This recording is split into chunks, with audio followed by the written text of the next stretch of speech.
AFTV. Graham, I know you always like to analyse games, but what was going on in the first half and for parts in the second half that basically West Ham, they win the ball up the top of the park and next minute, they're in our box having chances. I mean, it was way, way too easy defensively today.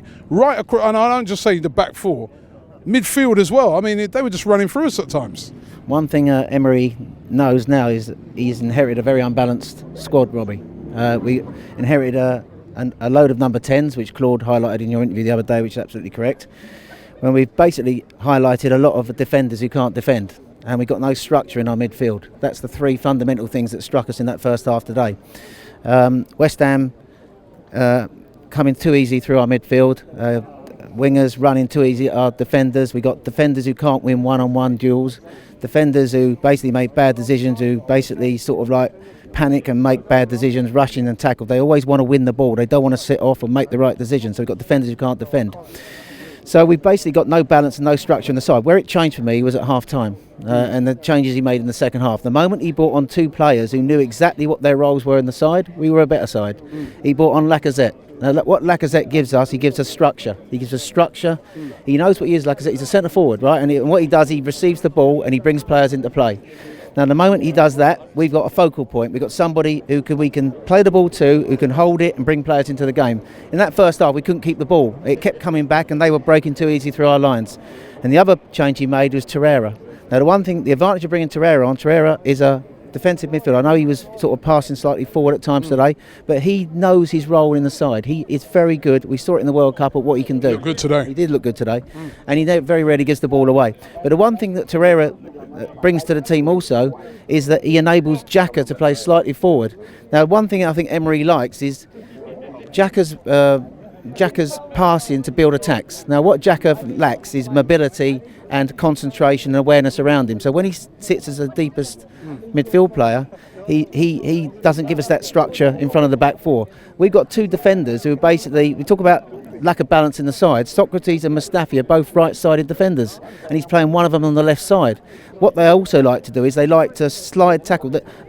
When I watch Socrates, he's an upgrade on Mustafi. He's almost like he does the same things that Mustafi does. He wants to win the ball, first of all. He wants to slide tackle all the time. So he hasn't got no confidence running backwards. And so that's the other problem Emery's got. If we're going to play the higher line and we've got those two defenders, basically that is a problem. But when we got the luck of the goal, Rob, I mean, first of all, I highlight the poor defending in the goal. Basically, it reminded me of the Man City goal. We had players round the West Ham striker, Unofficial. When he got the shot away and we didn't get the block in, the same we didn't with Sterling. But that should Czech have saved that.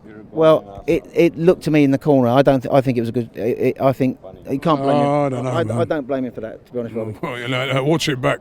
I don't know. No, I felt he should have saved that. I don't know. Maybe I'm being a bit harsh. I watched it back a couple of times and I thought it was a good finish. And I think I was more concerned with the defenders not getting close to block the shot. It was quite far out though. Yeah.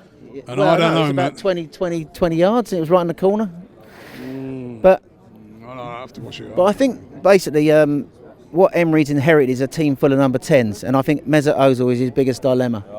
I mean, dropped out. Well, left out, or we don't even know. Sick today. Yeah. Sick a lot last season. Sick again today, or left out, or whatever which way. But he's a quality player, isn't he? You know, we do want a player like him to be in the team. And we missed his creativity today. Yeah. I mean, he looks an uncomfortable fit in the way that Emery wants to play. If you look at all the top teams now, they're all playing 4-3-3. They're playing two wingers, a striker, and they're playing three midfielders. They're playing like number 8s and number 6s. So Ozil at number 10, in that free role, top teams are not playing with a number 10 in a free role. If you look at Barcelona, for example, now Coutinho played number 10 at Liverpool. He's gone to Barcelona and he's playing at number 8. So that's the dilemma for Emery. What's he going to do with Ozil? And I think the dichotomy is that basically, I think we do need Lacazette in the side, right, to give that structure.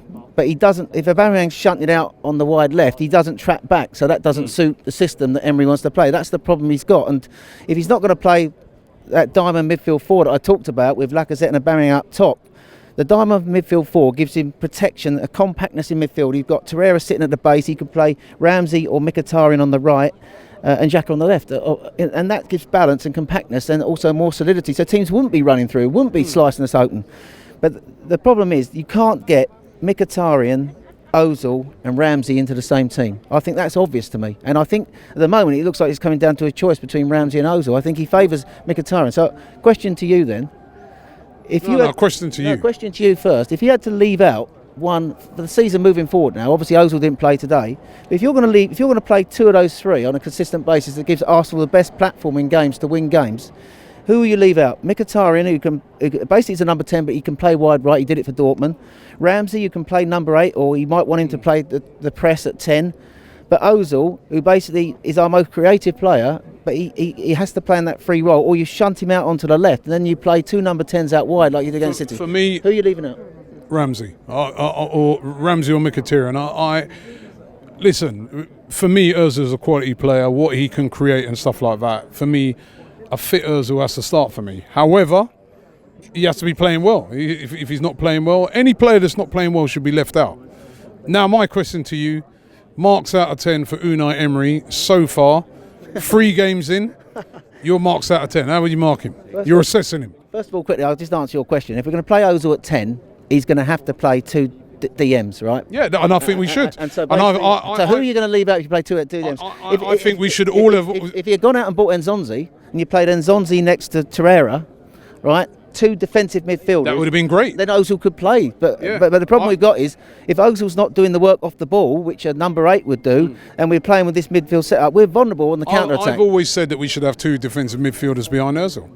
That's how you're going to get the best out of him. Right? So that's spot on. I think that's exactly what we should do. But your marks out of 10 before we go here. Well, the one thing I like about Emery, first of all, I say, is that he makes the substitutions. Yeah. He's going with this new style of football. We've got to get behind that, and I think there are good things, as I've said before, and it's going to take time for him to get it right. It's too early to judge him. I will give him. He's lost 2 of his first 3 games, but I like certain things that he's doing. I'm going to give him a 6.